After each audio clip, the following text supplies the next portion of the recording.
Very good morning to all of you. कैसे हैं आप सब? आशा करता हूं आप सभी अच्छे होंगे। तैयारी आपकी जो यूपीएससी एग्जाम की चल रही है वो अच्छी चल रही होगी, फेयर चल रही होगी। और जो बच्चे आज इस लेक्चर से जुड़ रहे हैं, आज ओनली यूपीएससी के प्लेटफॉर्म से जुड़ रहे हैं और जो पैसों के अभाव में रिसोर्सेस उनके पास नहीं है, तो लैक ऑफ रिसोर्सेस वो तैयारी की शुरुआत नहीं कर पाते हैं, यूपीएससी एग्जामिनेशन की तैयारी उनसे नहीं हो पाती है। तो हमारा ये इनिशिएटिव उन्हीं बच्चों के लिए शुरुआत किया गया है जो तैयारी पैसों के अभाव में नहीं कर पाते, बुक्स उनके पास नहीं है, रिसोर्सेस उनके पास नहीं है, स्टडी मटेरियल उनके पास नहीं है। तो ऐसे बच्चों के लिए ये पूरी तैयारी आपको फ्री में कराई जा रही है। पूरा जो सिलेबस है वो फ्री में यहाँ पर फ्री ऑफ कॉस्ट कराया जा रहा है। और ये जो हमारी मुहिम है वो पिछले कई सालों से चल रही है, जो अभी आप देख पा रहे होंगे कि लगातार आपको क्लासेस मिलनी है। पूरा सिलेबस हम यहाँ पर आपको फ्री में पढ़ाने के लिए प्रतिबद्ध हैं, डेडिकेटेड हैं आपके लिए। और इसी के साथ साथ आपको बुक्स तो मिल रही होंगी। देखिए कमेंट सेक्शन में बताएं जिन जिन बच्चों को बुक्स मिल चुकी हैं, और हमारा जो स्टडी मटेरियल है वो जिन जिन बच्चों को मिल गया है वो प्लीज यहाँ पर क्या है कमेंट सेक्शन में बताएं। ठीक है, ये दोनों चीजें जिन बच्चों को मिल गई हैं। जो आज बच्चे नए जुड़े हैं, देखिए अभी ज्यादा क्लासेस नहीं हुई हैं, अभी कुल सिर्फ 11 क्लासेस हुई हैं। आज आपकी 12वीं क्लास है, तो 11 क्लासेस बहुत ज्यादा नहीं हुई है। जिन बच्चों ने अभी तक क्लासेस नहीं की हैं वो 11 क्लासेस इसी वीडियो के डिस्क्रिप्शन बॉक्स में जो लिंक दी गई है, इन 11 क्लासेस की एक प्लेलिस्ट बना दी गई है 11 क्लासेस की, तो वहां से आप जाकर ये 11 क्लासेस कर सकते हैं। और आज आपकी ये 12वीं क्लास है जो मैं शुरू करने जा रहा हूं। ठीक है, तो तैयारी देखिए, कल संडे था आपका, और संडे कैसा बीता एक बार कमेंट सेक्शन में बताएं। शेड्यूल बना लिया आपने आप सभी ने, और तैयारी शेड्यूल के हिसाब से कर रहे हैं ना? और एक बात बताएं कि देखिए सैटरडे लेट आप ये कहें इवनिंग के टाइम पर दिल्ली के ओल्ड राजेंद्र नगर में एक घटना घट गई, जहां पर आप न्यूज में देखा होगा आपने कि 3 बच्चों की जान वहां चली गई। और देखिए ये जो मामला है, ये मामला राष्ट्रीय स्तर पर जो नेशनल मीडिया है वो भी कवर करी, और भूचाल सा आ गया है संडे के दिन। और आपने तमाम जो मीडिया चैनल्स हैं, मेन स्ट्रीम मीडिया वाले चैनल्स हैं, सब ने इसको कवर किया। देखिए आप सभी बच्चों से निवेदन है, आप सभी पेरेंट्स से जो अपने बच्चों को दिल्ली भेजते हैं और अदर मेट्रो सिटीज में भेजते हैं प्रिपरेशन के लिए, आप सभी से रिक्वेस्ट है कि आपका बच्चा कहाँ पढ़ रहा है और किन जगहों पर रह रहा है, उसकी पड़ताल आप एक बार जरूर करें। क्योंकि देखिए बच्चों की देखिए तैयारी होती रहेगी, लेकिन ये प्राथमिकता, ये प्राइमरी बहुत ज्यादा जरूरी हो जाता है कि वो बच्चा, वो आपकी बेटी या आपका जो भी बच्चा है वो कैसे रह रहा है दिल्ली जैसे इलाकों में, क्या पढ़ाई कर रहा है, क्या खा रहा है, किन इलाकों में रह रहा है, ये बहुत जरूरी हो जाता है। और ये तो सीधा सीधा किसी कोचिंग इंस्टीट्यूट में, कोचिंग इंस्टीट्यूट का नाम रॉज आईएएस ऐसे है कुछ इंस्टीट्यूट, तो वहां पर ये मामला जो है, बड़ा इंस्टीट्यूट है, वहां पर ये मामला घट गया। और बेसमेंट में ऐसा मानिए कि ये इसमें गलती किसकी है? गलती देखिए साफ साफ गलती जो है वो दिल्ली सरकार की है, साफ साफ गलती एमसीडी की है, साफ साफ गलती जो है यहाँ पर आप यही कहें कि कोचिंग इंस्टीट्यूट की भी गलती नजर आती है। तो ये नेक्सस जो चल रहा है वो, इस पर लगाम कैसे लगाई जाए, देखिए ये बहुत बड़ा प्रश्न है। देखिए आप फी के नाम पर बड़ी बड़ी फीस आप ये ले लेते हो, लाखों रुपए आप बच्चों से ले लेते हो टैक्स के नाम पर, और तरह तरह की फीस के नाम पर आप पैसा बच्चों से आप ले लेते हो। लेकिन जब भी सुविधाओं की बात आती है तो बच्चों के लिए क्या सामने आता है? सिर्फ और सिर्फ कठिनाइयां होती हैं, हार्ड वर्क की सारी चीजें होती हैं। तो देखिए ये सारी समस्याएं तो उन बच्चों के लिए जरूर हैं जो मेट्रो सिटीज में प्रिपरेशन कर रहे हैं। लेकिन आप जो बच्चे घर रहकर प्रिपरेशन कर रहे हैं, आपके लिए देखिए बिल्कुल सुटेबल टाइम है ये, बिल्कुल एकदम आप घर रहते हुए, ये बिल्कुल अच्छा मौका है जो फ्री ऑफ कॉस्ट यहाँ पर आपको प्रिपरेशन कराई जा रही है। आप घर रहते हुए सिर्फ और सिर्फ एक चीज पर फोकस करना। आपको ये नहीं करना कि रहने का मुझे अपना बंदोबस्त करना है बड़े शहरों में, आपको ये नहीं करना कि आज मुझे खाने का बंदोबस्त करना है, यार शाम का खाना क्या होगा, ये कुछ नहीं करना। घर पे आप हो, घर पे खाना भी मिल रहा है, रहने का जो भी इंतजाम है सब कुछ ओके है। तो ये घर रहते हुए बिल्कुल ये तैयारी आसान है। बाहर जो बच्चे निकलकर, कल की घटना आपने सैटरडे में जो घटना घटी, जो इंसिडेंस हुआ, उसे आपने देखा होगा, बहुत दर्दनाक घटना है।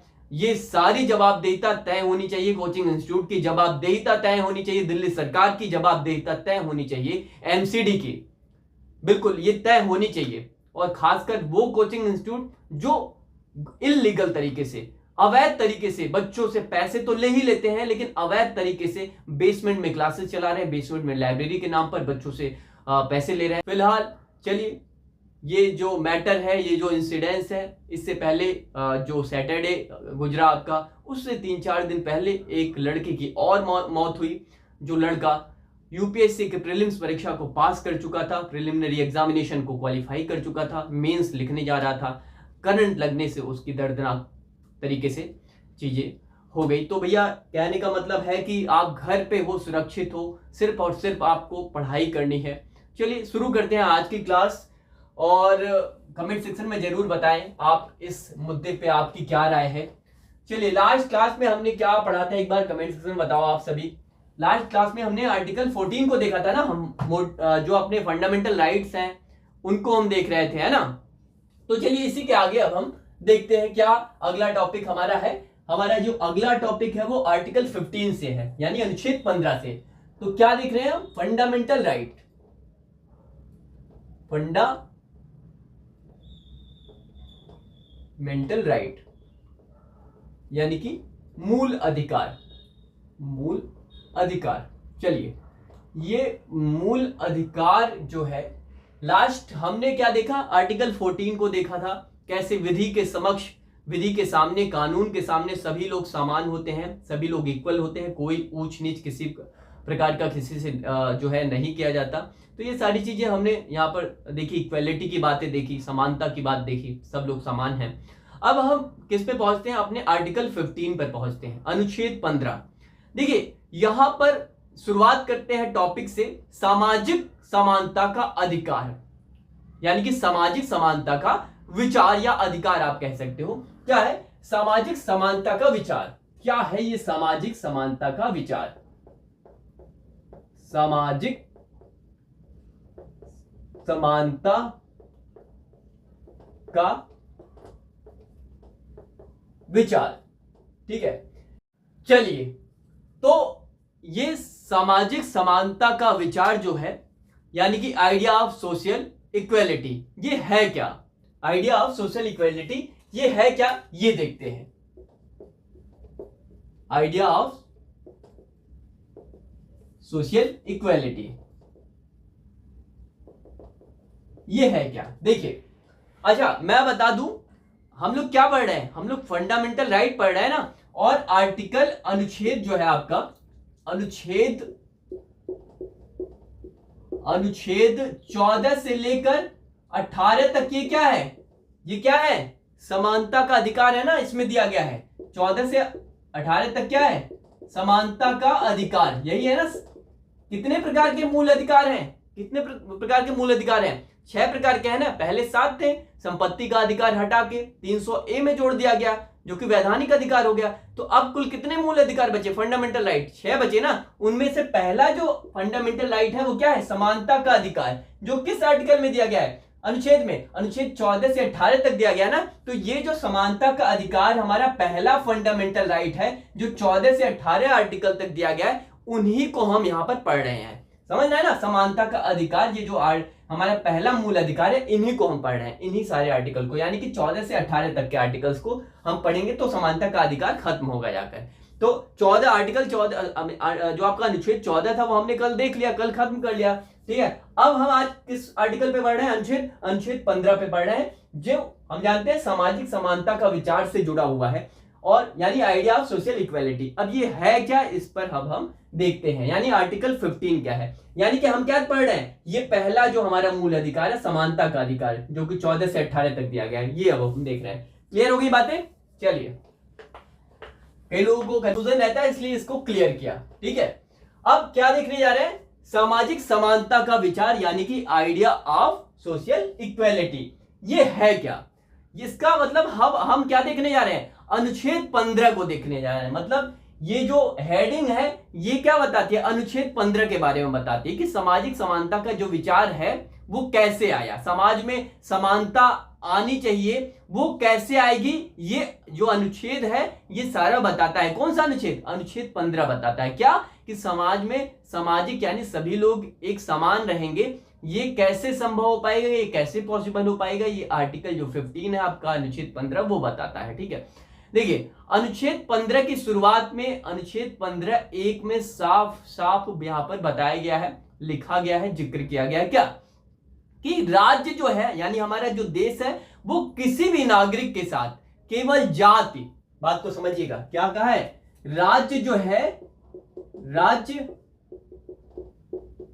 राज्य किसी भी, अभी मैं समझाता हूं, किसी भी नागरिक के साथ केवल धर्म, जाति, लिंग, धर्म, जाति, लिंग और आपका मूल वंश, ठीक है, क्या है, मूल वंश के आधार पर भेदभाव नहीं करेगा। बात समझ रहे हैं आप, क्या है मतलब, इन जो आपकी जो धर्म है, जो आपका रिलीजियस है, जो आपका कास्ट है, जो आपका जेंडर है, जो आपका रेसेस है, यानी मूल वंश, किस वंश के साथ आप आते हैं, और यहां पे जन्म स्थान भी कहा है, क्या है, जन्म स्थान, आपका जन्म कहां हुआ है, ठीक है, ये सब, इन सब के आधार पर, इन सब के बेसिस पर कहीं भी क्या है, आपका भेदभाव आपके साथ नहीं करेगा राज्य। आप कहीं से किसी भी जात से हैं, कि आप लड़के हैं, लड़की हैं, एलजीबीटी समुदाय से आते हैं, कुछ भी आते हैं, ठीक है, तो कहने का मतलब, या फिर आपका मूल वंश क्या है, आप किस वंश से आते हैं, कहां के जन्म है आपका, ये कुछ भी इस आधार पर जो राज्य है वो भेदभाव नहीं कर सकता। समझ गए बातों को, तो इनमें से किसी भी आधार पर, इनमें से के आधार पर भेदभाव नहीं करेगा। क्लियर बातें कही गई हैं आर्टिकल कितने में, आर्टिकल 15(1) में कहा गया है, ठीक है, क्लियर होगी बातें कि भैया ये जो आपका कास्ट है, जेंडर है, और ये जो आपका रेस, मतलब इन जो आपका बर्थ प्लेस है, इसके आधार पर कभी भी राज्य क्या है, भेदभाव नहीं करेगा, ठीक है, ये साफ साफ 15(1) में दिया गया है। ये बेसिक बातें आप तो समझ ही गए होंगे, ठीक है, तो ये क्या है, ये जब भेदभाव नहीं करेगा तो क्या है, यानी कि आप किसी भी जाति के होंगे, किसी भी धर्म के होंगे, कहीं भी आपका जन्म निवास होगा, इस आधार पर आपको भेदभाव आपके साथ नहीं करेगा। तो ये भेदभाव नहीं होगा तो क्या होगा, समानता आएगी ना, समाज में सभी इक्वल होंगे, एक समान होंगे, कोई ऊंच नीच नहीं होगा। तो यही क्या है अवधारणा, यही है ना सामाजिक समानता का ये विचार, तभी तो ये जो विचार है तभी तो ये सक्सेस होगा ना, है ना। तो आर्टिकल 15 में ये विचार सामने आया, ठीक है, 15(1) में ये साफ कहा गया। अब देखिए 15(2) में अब क्या कहा गया है, 15(2) में चलिए 15(2) में क्या किसी को मालूम है, 15(2) में क्या कहा है, 15(2) ये जो है आर्टिकल, किसी को मालूम है क्या कहा गया 15(2) में। देखिए इसमें कहा गया कि राज्य के द्वारा किसी भी नागरिक को, क्या कहा गया, राज्य के द्वारा किसी भी नागरिक के साथ दुकान, होटल, सार्वजनिक जो रेस्टोरेंट है, और आपका सार्वजनिक मनोरंजन के जो स्थान है, या कुएं हो गए, तालाब हो गए, और इन जगहों पर केवल जाति, धर्म, लिंग और जहां से आपका जन्म हुआ है, इस आधार पर कि आप इस धर्म के हैं, इस जाति के हैं, आप इस मजहब से हैं, आपका जन्म यहां हुआ है, इस आधार पर यहां पर क्या है, आपके साथ भेदभाव नहीं होगा। कहां, कहीं होटल में आप जा रहे हो, ये नहीं कहा जा सकता कि भैया आप इस धर्म के हो, आप इस होटल में नहीं जा पाओगे, या फिर ये नहीं कहा जाएगा कि आप इस दुकान में नहीं जा पाओगे क्योंकि आप इस आपकी कास्ट ये है, ये नहीं कह सकता कोई, या आपका वंश ये है इसलिए आप यहां नहीं जा पाओगे, ये नहीं, मतलब इस आधार पर भेदभाव नहीं होगा। क्या, राज्य जो है इस आधार पर भेदभाव नहीं करेगा, यानी कि इस बेसिस पर आपका डिस्क्रिमिनेशन जो हमारा स्टेट है वो नहीं कर सकता। साफ साफ 15(2) में कहा गया है क्या, कि राज्य के द्वारा, क्या कहा गया भैया, राज्य के द्वारा किसी भी सार्वजनिक जगहों पर जैसे क्या, जैसे आपका दुकान हो गया, यानी शॉप हो गई आपकी, है ना, और आपका जो सार्वजनिक रेस्टोरेंट होता है, मतलब कहीं रेस्टोरेंट की बात कही है, ठीक है, रेस्टा हो गया आपका, और आपका कुएं हो गए, तालाब हो गया, ठीक है, मतलब इस तरह इत्यादि, मतलब ये जो पब्लिक वाले प्लेसेस हैं, यानी कहां, जो पब्लिक, जो सभी के लिए खुले हैं, ठीक है। तो इस आधार पर क्या है, इस आधार पर राज्य जो है भेदभाव नहीं करेगा। क्यों, किस आधार पर, इन सब जगहों पर, दुकान में, सार्वजनिक स्थलों में, कुएं, तालाब इत्यादि, इन सब जगहों पर क्या है, लिंग, जाति, धर्म और क्या भैया, धर्म और आपका जो जन्म स्थान है, जन्म स्थान और आपका जो मूल वंश है, ठीक है, मूल वंश है, इस मतलब आप इस लिंग से हैं, आप लड़के हैं, लड़की हैं, आप थर्ड जेंडर हैं, आप कुछ हैं, यानी कि आप कुछ भी हो, आप यहां जा सकते हैं, कोई आपको रोक नहीं सकता, इस पर भेदभाव नहीं करेगा। आपकी जाति क्या है, आप यहां सब जा सकते हैं, किसी भी जाति के हो आप जा सकते हैं, कोई भेदभाव नहीं हो, कोई नहीं रोक सकता आपको। आपका धर्म कोई भी हो, आपका जन्म स्थान कहीं का भी हो, आपका वंश कोई भी हो, आप यहां से, आपको जाने से कोई नहीं रोक सकता। जैसे क्या बताया मैंने, कई बार गरीब इंसान क्या है, सोचता है कि मैं यहां पर इस मॉल में जाऊंगा, कहीं भगा तो नहीं देगा, कोई इस तरह से तो नहीं कर देगा, तो क्यों नहीं, कोई नहीं कर सकता। आप शौचालय भी प्रयोग कर सकते हैं जाकर, किसी भी होटल, किसी भी रेस्टोरेंट में, वहां पर क्या आपका अधिकार है, वहां पर आप वहां का जो वॉशरूम है वो यूज कर सकते हैं। तो क्या है, इस पर क्या है, इन सब जगहों पर क्या है, प्रतिबंध नहीं लगाया जाएगा, रिस्ट्रिक्शन नहीं होंगे, प्रतिबंध नहीं लगा सकता। कौन, राज्य जो है ये सार्वजनिक जगहों पर, पब्लिक प्लेस पर जो है वो क्या है, पब्लिक प्लेस पर किसी भी प्रकार का राज्य क्या है, प्रतिबंध नहीं लगा सकता। तो ये क्या है 15(2) ये साफ साफ कहता है। अब इससे क्या होगा, जब हर व्यक्ति किसी भी लिंग, जाति, समुदाय, किसी भी मूल वंश का होगा, तो मतलब अगर ये आप कहीं भी जा सकेगा, कहीं भी किसी भी प्रकार का कोई प्रतिबंध नहीं होगा, कहीं भी वॉशरूम यूज कर सकेगा, ऊंच नीच का स्थान नहीं, आप इस कास्ट के हो, आप में वॉशरूम नहीं यूज कर सकते, आप ऐसा है आप यहां नहीं जा सकते, आप ऐसा है आप इस कुएं का इस्तेमाल नहीं कर सकते, आप ऐसा आप इस तालाब का इस्तेमाल नहीं कर सकते। तो अगर ये आएगी बातें, तब तो क्या होगा, तब तो भेदभाव हो रहा है ना किसी के साथ, जन्म के आधार पर, आप धर्म के आधार, ये तो भेदभाव। लेकिन क्या कहा गया है, कहा गया है कि भैया इन आधार पर किसी का के साथ आप भेदभाव नहीं, कोई भी कैसा भी हो आप सब प्रयोग कर सकते हैं, तालाब, कुएं सबका प्रयोग कर सकते हैं। तो ये क्या है, इसका है कि जन्म, इसका साफ साफ मतलब है कि जब ये ऐसा हो जाएगा तो क्या है, समाज में क्या है, समानता आएगी, इक्वलिटी आएगी सोसाइटी में, सब लोग एक होंगे, एक ही ग्राफ बनेगा, ये ऊंच नीच वाला ग्राफ क्या है, समाप्त हो जाएगा, सीधा ग्राफ ऐसे बनेगा, इस पर काम करेंगे, है ना। तो ये सारी चीजें, ये जो परसेप्शन है, ये जो विचार है, ये जो आइडिया है, वो इसी वजह से है क्योंकि सामाजिक समानता का विचार आ सके, आइडिया ऑफ सोशल इक्वलिटी की बात जो है वो ग्राउंड पर इंप्लीमेंट हो सके। ठीक है, तो चलिए इसे नोट डाउन कर लें। समझ में आई चीजें, प्लीज कमेंट सेक्शन में बताएं, चीजें समझ में आई आपको, समझ में आई, समझ में आ गई आपको। चलिए अब आपका बढ़ते हैं हम अगले इसी आर्टिकल 15(3) की ओर। अच्छा, आप लोग क्लासेस करते हैं या क्लासेस बीच में ही छोड़ देते हैं? प्लीज पूरी क्लासेस क्या करें, और अगर कहीं कोई दिक्कत हो तो प्लीज बताया करें। चलिए अब अगला देखते हैं, अगले आर्टिकल को, अगले अनुच्छेद को। देखिए अब अगला अनुच्छेद जो है वो आपका 15(3) है। ठीक है, इसकी जो हेडिंग है, जो 15(3) वाले आर्टिकल हैं, उनको अब किस नाम से जाना जाता है, यहां पे सामाजिक क्षेत्र में विधि का समान संरक्षण, क्या बोलते हैं इसको, अभी मैं बताता भी हूं कि क्या है इसका मतलब। सामाजिक क्षेत्र में विधि का समान संरक्षण, सामाजिक क्षेत्र में विधि का समान संरक्षण, इसका क्या मतलब है? अच्छा, किसी को मालूम है क्या कि इसका क्या मतलब है? किसी ने पढ़ा है 15(3) जो है आपका 15(3) पढ़ा है आप, किसी ने?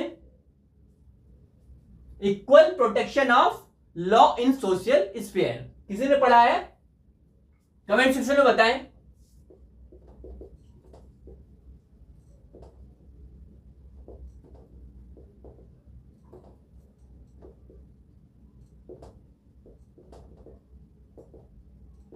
किसी ने पढ़ा है? चलिए, equal protection of law in social sphere. अब इसमें क्या आता है, इसमें आर्टिकल 15(3) आते हैं, अनुच्छेद 15(3). इस मतलब अभी हेडिंग क्या है मैं आपको समझाता हूं। अनुच्छेद यानी आर्टिकल, ये हिंदी में आर्टिकल होगा यानी 15(3). ये क्या कहता है अनुच्छेद 15(3)? क्या कहता है अनुच्छेद 15(3)? कह रहा है सामाजिक क्षेत्र में विधि का समान संरक्षण। अब ये हेडिंग क्या है, अगर आपको अभी समझ में नहीं आ रही तो अभी आपको समझ में आ जाएगा। ठीक है, ये 15(3) देखते हैं क्या है। अनुच्छेद 15 का जो तीसरा पार्ट है वो क्या कहता है? वो ये कहता है कि राज्य के द्वारा, जो हमारा स्टेट है वो राज्य क्या करेगा, राज्य के द्वारा जो महिलाएं हैं हमारी और बच्चे हैं उनके उत्थान के लिए क्या है, विशेष प्रावधान करेगा। क्या कह रहा है? कह रहा है राज्य क्या है, जो हमारा देश है, राज्य क्या है, महिलाओं एवं किसके लिए, एवं बच्चों के लिए, बच्चों के उत्थान के लिए, उत्थान के लिए विशेष प्रावधान करेगा, विशेष प्रावधान करेगा। अभी मैं बताता हूं। देखिए, मतलब जो हमारी महिलाएं हैं, जो हमारे बच्चे हैं, ये दोनों, ठीक है। अच्छा, महिलाओं और बच्चों का जो स्थान है, आप देखे होंगे कि जो हमारा देश जब आजाद नहीं हुआ था, इससे पहले महिलाओं का क्या स्थान था, उन्हें सही स्थान नहीं मिल पाया है ना। तो ये लोग क्या थे, ये लोग पिछड़े लोग थे। क्या थे भाई, ये लोग क्या थे, पिछड़े लोग थे। इनको समाज में सही स्थान नहीं मिल पाया, तो इनके डेवलपमेंट के लिए, इनके उत्थान के लिए क्या करना है, इनको विशेष प्रावधान, इनको छूट भी दिया जा सकता है। क्या क्या दिया जा सकता है, छूट किसी भी प्रकार के। जैसे आप देखते हैं ना, महिलाओं का महिला आरक्षण भी आप देखते हो ना, महिला आरक्षण कहीं कहीं महिलाओं के लिए सीटें रिजर्व, ये सब क्या है, ये सब विशेष प्रावधान ही तो है उनके लिए। तो ये क्या है, राज्य क्या है, राज्य विशेष प्रावधान करेगा या कर सकता है, करेगा या कर सकता है, कर सकता है। इसमें क्या है, इसमें किसी को आपत्ति नहीं होनी चाहिए अगर राज्य करेगा। ठीक है, इसमें किसी को क्या होने, ऑब्जेक्शन नहीं होना चाहिए। तो क्या स्टेट अगर करेगा, तो अगर ये आएगा, मतलब क्या है यहां पर, एक तो क्या कहा जा रहा है, एक तो कहा गया कि भैया किसी के साथ भेदभाव नहीं होगा लिंग के आधार पर, कहा गया है ना 15(1) में सीधा सीधा कहा है कि जो राज्य है वो किसी के लिंग के आधार पर भेदभाव नहीं करेगा, जेंडर के आधार पर। तो जेंडर क्या है, महिला पुरुष में भेदभाव नहीं करेगा ना। लेकिन यहाँ कहा क्या कह दिया गया, क्या यहाँ राज्य क्या कह दिया गया, राज्य जो है महिलाओं के उत्थान के लिए क्या है, विशेष छूट दे सकता है, विशेष प्रावधान, विशेष कानून बना सकता है, ये कह दिया गया ना। तो यहाँ क्या है, इसका तो उल्टा हो रहा है पहले वाले का ना।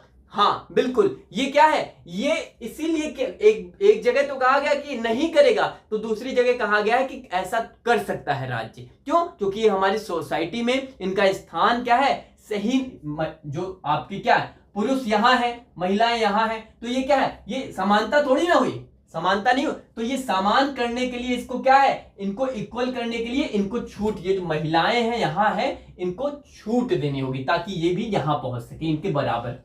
ठीक है, तो बात समझ रहे हैं ना। ऐसे ही बच्चों के लिए भी, तो इनको क्या है, इनको एक समान समाज की मुख्य धारा में सबके साथ जोड़ने के लिए क्या है, इनको छूट दी जा सकती है। तो जब छूट दी जाएगी तो क्या होगा, ये क्या है, विधि का समान संरक्षण। देखिए, विधि में, कानून में तो सभी एक हैं, लेकिन इनको क्या है, इनको छूट दी जा सकती है। तो यहां पर साफ साफ कहा है। ठीक है, तो ये 15(3) का है, यही डिस्कस करता है कि बच्चे और महिलाओं के लिए विशेष प्रावधान कर सकता है राज्य, यानी आपका जो स्टेट है वो कर सकता है। अच्छा, इसे नोट डाउन कर ले, स्क्रीनशॉट कई बच्चे कहते हैं इसको लेने को, तो आप इसे नोट डाउन कर लें।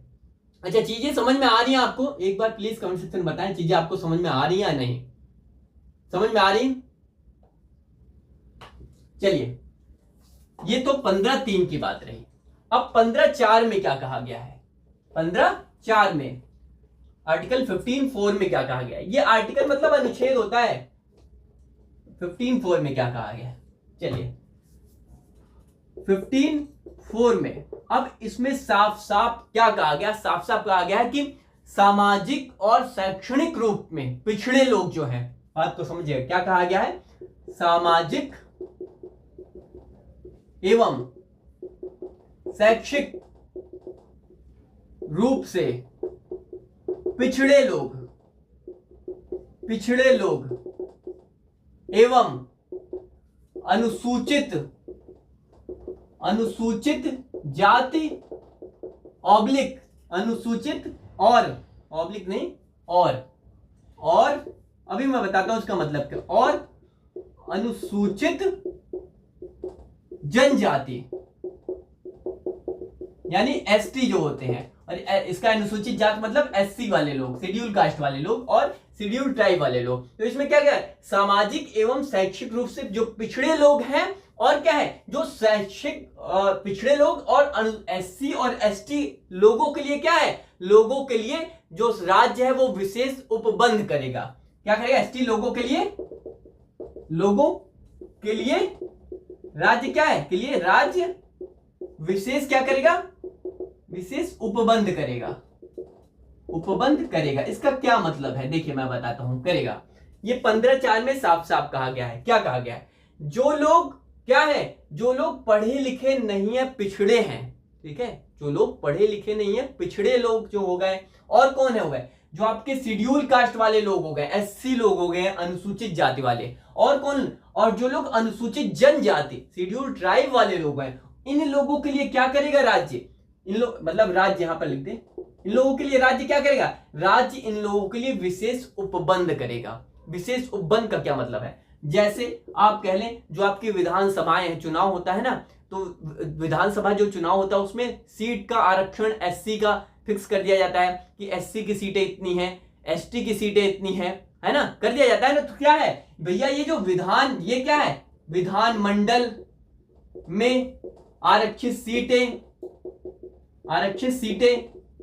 ये किसका एग्जाम्पल है, ये इसी का एग्जाम्पल है कि एससी एसटी लोगों के लिए रिजर्व कर दी जाती हैं सीटें, कि अब इनकी ही सीटें हैं, और क्या बोलते हैं, इन सीटों पर यही चुनाव लड़ सकते हैं। तो ये क्या है इसका मतलब, इसका मतलब ये है कि अच्छा, ये ऐसा क्यों किया जा रहा है, क्योंकि ये समाज की मुख्यधारा में नहीं आ पाए थे, है ना, समाज की मुख्यधारा में नहीं आ पाए थे, तो इसीलिए इसके विशेष उपबंध राज्य करेगा। क्या, विशेष उपबंध करेगा, उनको विशेष छूट देगा। ठीक है, छूट किस बात की दे रहा है, अच्छा अब जैसे मान लेते हैं कोई एक सीट है यहां पर, ठीक है, यहां पर विधायक की एक सीट है, आपके जिले की मान लेते हैं ये सीट है ना, यहां पे कह दिया गया कि इस सीट पर कौन लड़ेगा, इस सीट पर सामान्य वर्ग का जो व्यक्ति है वो चुनाव नहीं लड़ सकता, ये सीट रिजर्व कर दी गई किसके लिए, एससी और एसटी लोग वाले लोगों के लिए। तो ये क्या है, यहां पर ये क्या है, ये लाकर कहा गया, ये इसीलिए लाया गया ताकि ये लोग जो पिछड़े रह गए वो भी क्या आ पाए, समाज की मुख्य धारा में आ पाए। तो ये क्या है, राज्य जो है ऐसा कर सकता है, कोई रोक नहीं सकता राज्य को, अगर राज्य ऐसा करता है, विशेष प्रावधान करता है, विशेष उपबंध करता है।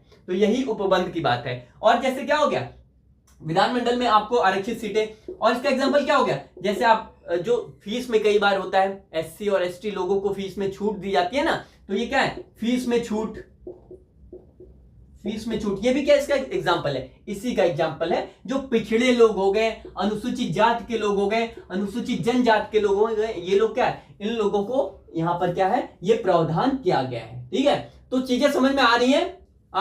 देखिए ये जो 15(4), ये जो आर्टिकल, अनुच्छेद, इसको अनुच्छेद बोलते हैं, ठीक है, अनुच्छेद, ये जो अनुच्छेद 15(4) है, ये कब जोड़ा गया संविधान में, ये पहला संविधान संशोधन था। मतलब जो संविधान संशोधन कौन सा था, ये पहली बार संविधान संशोधन जब हुआ तो ये जो आर्टिकल है वो संविधान में जोड़ दिया गया। तो कब है, पहले संविधान संशोधन द्वारा, पहले संविधान संशोधन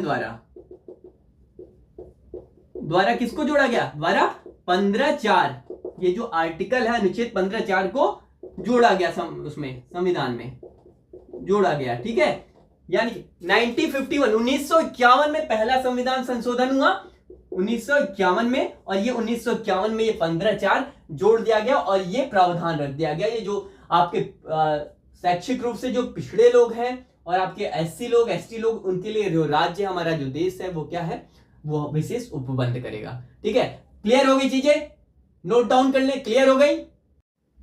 चलिए आगे चीजें समझ में, चलिए तो ये आपने नोट डाउन कर लिया होगा। अब देखते हैं 15(5) में क्या है। ये सारे आर्टिकल्स बहुत इंपॉर्टेंट है, आपको फिंगर पर होने चाहिए क्या कहते हैं ये आर्टिकल्स।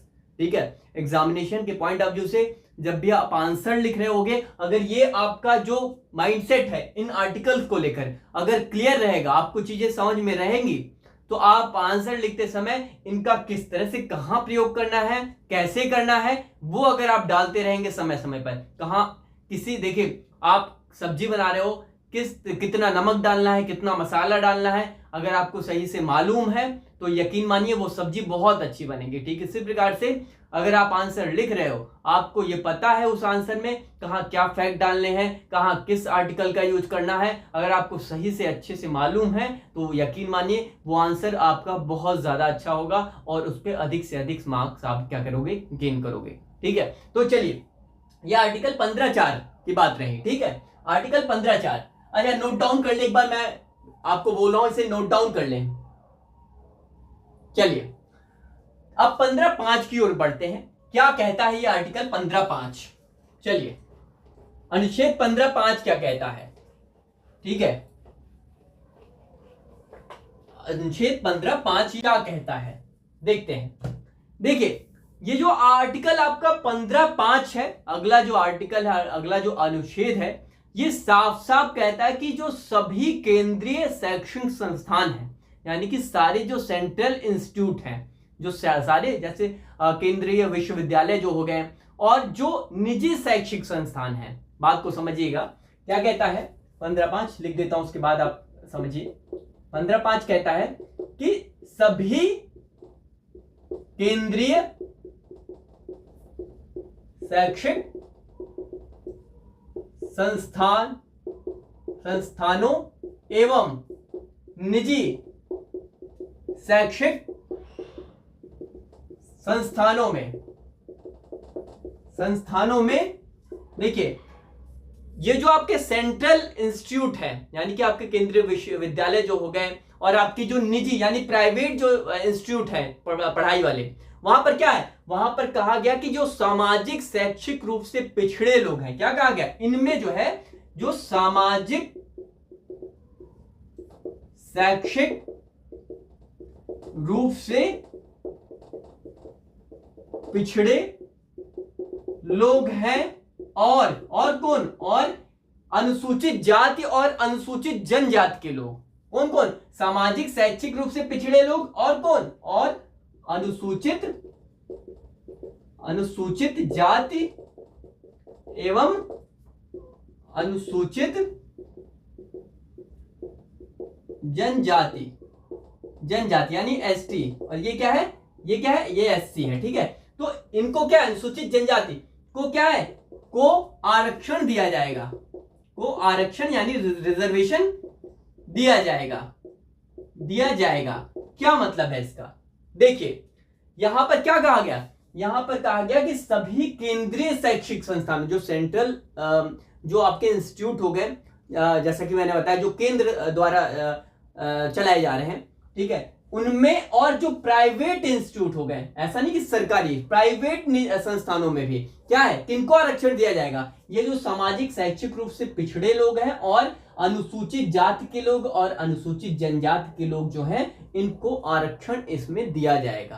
क्या दिया जाएगा? इनको आरक्षण दिया जाएगा। लेकिन यहां पर क्या कहा गया है, केंद्रीय शैक्षिक संस्थानों और निजी शैक्षिक संस्थानों में दिया जाएगा। ठीक है, लेकिन यहां पर एक क्लॉज लगाया गया, एक और बातें कही गई कि इनको जो है, इनको कहां नहीं दिया जाएगा, किन संस्थानों में नहीं मिलेगा, ये जो आपका अल्पसंख्यक संस्थान है, अल्पसंख्यक संस्थान, ठीक है, ये जो अल्पसंख्यक संस्थान है, माइनॉरिटीज वाले इंस्टीट्यूशन है, जो अल्पसंख्यकों के लिए बनाए गए हैं, ऐसे विश्वविद्यालय या ऐसे इंस्टीट्यूट, उनमें आरक्षण नहीं होगा। उनमें क्या है, आरक्षण नहीं होगा, बल्कि किसमें होगा, बल्कि जो केंद्रीय शैक्षिक संस्थान है और जो केंद्र द्वारा शैक्षिक संस्थान चलाए जा रहे हैं, जो प्राइवेट वाले चला रहे हैं, उनमें क्या है, उनमें इनको आरक्षण दिया जाएगा, लेकिन अल्पसंख्यक संस्थानों में नहीं। अल्पसंख्यक संस्थान का मतलब है कुछ ऐसे संस्थान हैं जो जहां पर, जैसे देश में क्या है, मुसलमान की आबादी कम है, मुस्लिम की, तो क्या है, उनको अल्पसंख्यक माना जाता है ना, वो उनकी संख्या अल्प है, कम है। ठीक है, तो ऐसे संस्थान जो अल्पसंख्यकों के लिए चलाए जा रहे हैं, बात को समझिएगा, इन लोगों के लिए जो अल्पसंख्यकों के लिए ऐसे संस्थान चलाए जा रहे हैं, उन संस्थानों में क्या है, उन संस्थानों में इनको रिजर्वेशन नहीं मिलेगा, क्या है, बल्कि इनमें मिलेगा। यहां की बात कही गई है। ठीक है, इनको हटाकर कहा गया है। तो क्या भैया, SC ST के सभी लोग और जो सेंट्रल जो आपका इंस्टीट्यूट हो गया, एजुकेशनल इंस्टीट्यूट हो गया, इनमें इनको रिजर्वेशन देने की बात कही गई है, प्रावधान संस्थानों में लागू होगा। ठीक है, बात क्लियर हो गई? कोई डाउट हो तो प्लीज कमेंट सेक्शन में बताएं। और ये जो आर्टिकल है 15(5), अनुच्छेद 15(5), ये जो आर्टिकल है ये कब जोड़ा गया आपके संविधान में? ये 93वां संविधान संशोधन था, 93rd अमेंडमेंट एक्ट के थ्रू। कौन सा भैया? 93वां संविधान संशोधन। ठीक है, संविधान संशोधन द्वारा इसको क्या किया गया? संविधान संशोधन 2005 द्वारा इसको क्या किया गया?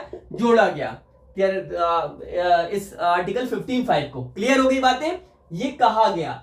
अब ये क्या है? ये जो सारी बातें कही जा रही हैं, पहला आर्टिकल क्या कहा? 15(1) साफ साफ कहा कि कहीं किसी भी प्रकार का क्या राज्य क्या नहीं करेगा? राज्य किसी प्रकार का भेदभाव नहीं करेगा, जाति, धर्म और लिंग, स्थान, इस सब के नाम पर कभी राज्य भेदभाव नहीं करेगा। लेकिन आप कहोगे यार कि आगे तो सब भेदभाव हो रहा है, यहाँ पर सारी चीजें करी जा रही हैं, तो क्या है? यहाँ पर इसीलिए की जा रही है कि जो लोग पिछड़े रह गए, ये सारे लोग, ठीक है, तो इनको क्या है? इनको आरक्षण देकर किसी माध्यम से इनको थोड़ा सा क्या है? इनको थोड़ा सा पुश करके इनको आगे लाया जाए। ये राज्य कर सकता है। क्यों? अब ये जब राज्य करेगा, इनको आगे ले आएगा, तो ये जब किसके, जो लोग आगे पहले से हैं वो ये पीछे हैं, ये लोग आगे हैं, तो जब आगे बढ़ेंगे ये इस माध्यम से, तो ये लोग इनके बराबर आ सकेंगे। तो क्या है भैया? ये 15(5) इसका सीधा सीधा प्रावधान करता है, सीधा सीधा प्रोविजन करता है। क्लियर? बात क्लियर हुई तो प्लीज कमेंट सेक्शन में आप ये कमेंट करें। और ये संशोधन द्वारा इसको क्या है? इस आर्टिकल 15(5) को जोड़ा गया 93वें संविधान संशोधन द्वारा। क्लियर हो गई बातें? चलिए लिख लें, एक बार इसको लिख लें, स्क्रीनशॉट ले लें अगर आपको लेना हो। चलिए अब 15(6) क्या है, इसको कैसे देखा जाए? हालिया मुद्दा है 2019 का। ये 2019 में आपको मालूम है ईडब्ल्यूएस जो रिजर्वेशन था, इकोनॉमिकली वीकर सेक्शन, जो आर्थिक रूप से पिछड़े लोग थे, वो रिजर्वेशन लाया गया ना 2019 में, सरकार लेकर आई, याद है ना, ईडब्ल्यूएस वाला। तो 15(6) में क्या कहा गया? अनुच्छेद 15(6) में अनुच्छेद 15, ये आपका यहां कहा गया कि भैया जो नागरिक, ऐसे नागरिक जो आर्थिक रूप से पिछड़े हैं, क्या है? ऐसे नागरिक जो आर्थिक रूप से पिछड़े हैं, इकोनॉमिकली वीक जो हैं, ठीक है, उनके लिए क्या है? उनके लिए राज्य विशेष उपबंध कर सकता है, विशेष उपाय कर सकता है, ठीक है, कर सकता है। मतलब जो जिनके पास पैसा, गरीब है, पैसा कम है, ठीक है, उनके लिए क्या है? राज्य क्या है? उनके लिए विशेष उपबंध कर सकता है, विशेष उपाय कर सकता है। अब जैसे आपका क्या है, 2019 में केंद्र सरकार क्या लेकर आई? ईडब्ल्यूएस, इकोनॉमिकली वीकर सेक्शन, यानी आर्थिक आधार पर जो लोग पिछड़े हैं उनके लिए क्या लेके आए? रिजर्वेशन लेके आई। क्या बोली कि भैया जो इंस्टीट्यूट है जो आपका, उसमें क्या है, जो सेंट्रल इंस्टीट्यूट है और जो इंस्टीट्यूट है उनमें 10% आरक्षण देने की बात कही गई। क्या?